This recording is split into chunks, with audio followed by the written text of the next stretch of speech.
Bluebeard. Barbe Bleu is a French folktale, the most famous surviving version of which was written by Charles Perrault and first published by Barbin in Paris in 1697 in Histories au contour du temps passé. The White Dove, the Robber Bridegroom, and Fitcher's Bird are tales similar to Bluebeard. The notoriety of the tale is such that Merriam-Webster gives the word Bluebeard the definition of a man who marries and kills one wife after another. The verb bluebearding has even appeared as a way to describe the crime of either killing a series of women or seducing and abandoning a series of women. Bluebeard. He was handsome, rich, and clever, and his beard was of a sapphire blue, and he wanted to wed Lady Mary. Lady Mary said, "Marry a man with a blue beard? Never." Whenever Bluebeard came calling, Lady Mary hid herself away with her sister Anne, hoping their giggles wouldn't give them away. Bluebeard was patient. He invited the whole family to visit him, and when Lady Mary saw the fine castle where he lived and the land that he owned stretching away at every side to the far horizon, she decided a Bluebeard was something she could probably get used to. So they were married.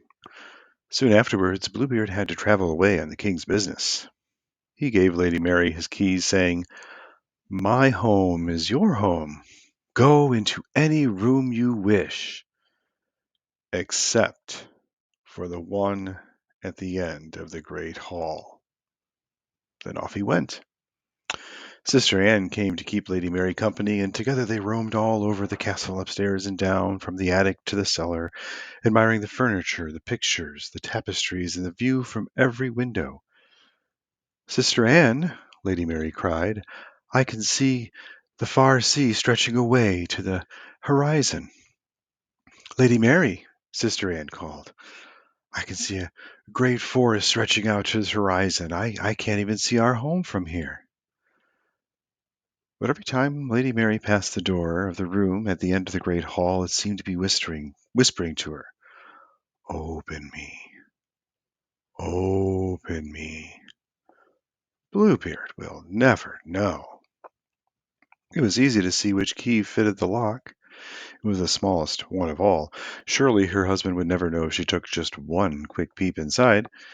So she did. At first she could see nothing. Then, as her eyes became used to the dark, she saw a pile of ladies' shoes, and then a heap of dresses, and the dresses and shoes were all stained with blood. Worst of all, there was a little heap of wedding rings, 1, 2, 3, 4, more than she could count. Her eyes widened in horror. How many times had Bluebeard married before? How many wives had he killed? Lady Mary slammed the door and made haste to lock it. Then she noticed that the little key was stained with blood. As fast as she rubbed the blood away with the handkerchief, it came back again. She ran frantically down the corridor to the kitchen. There she washed the key and scrubbed it. She scoured it with horsehair and rubbed it with ashes. She wrapped it in cobwebs to stop the flow, but the key went on weeping tears of blood. "Oh, Mary, I hear Bluebeard returning," cried her sister Anne. And sure enough, there was Bluebeard's voice calling for her. "Lady Mary, Lady Mary, where are you, my dear?"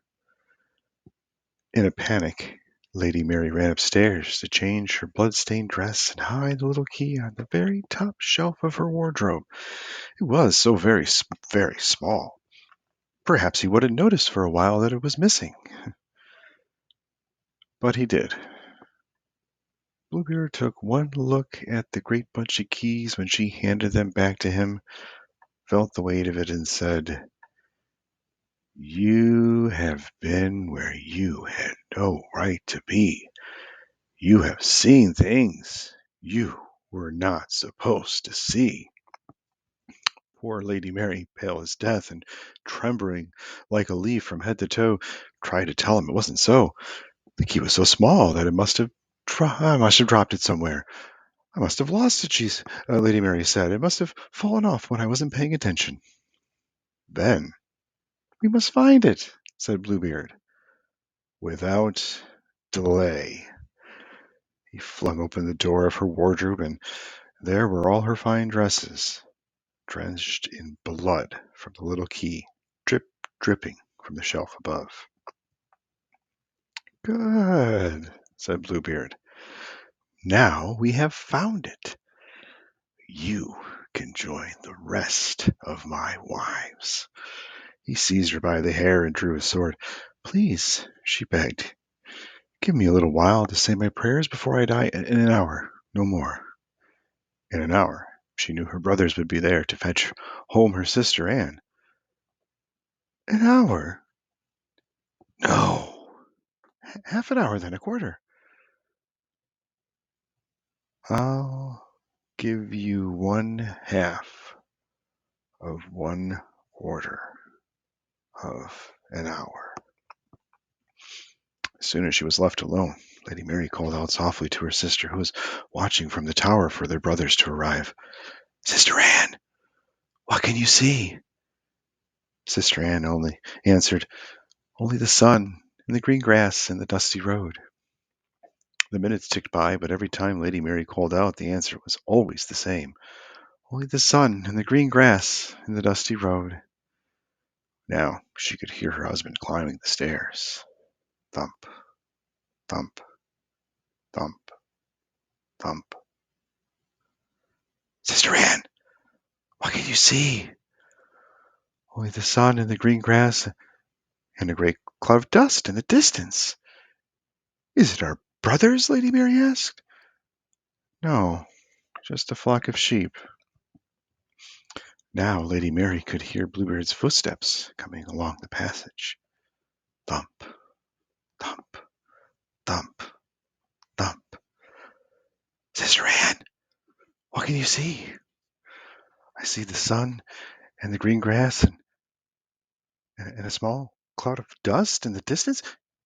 It is 2 horsemen. But now Lady Mary could hear Bluebeard outside the door, sharpening his sword on the stone portal.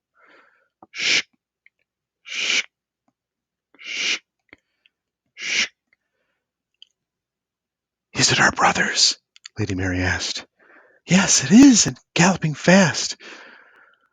Bluebeard was turning the key to the lock and opening the door. And in 2 strides he was there beside her. Lady Mary gave such a shriek that her 2 brothers heard as they reached the castle gate. Bluebeard grabbed her by the hair and lifted up his swords. The brothers galloped straight in and up the stairs. Between the time it took Bluebeard to raise his sword and bring it down again to strike Lady Mary's head from her shoulders, they were in the room to save her. When they had finished with Bluebeard, what was left of him was hardly fit to be thrown to the dogs. The little birds pecked the flesh from his bones and plucked the blue hairs of his beard to line their nests, and Lady Mary left that terrible place, never to return again.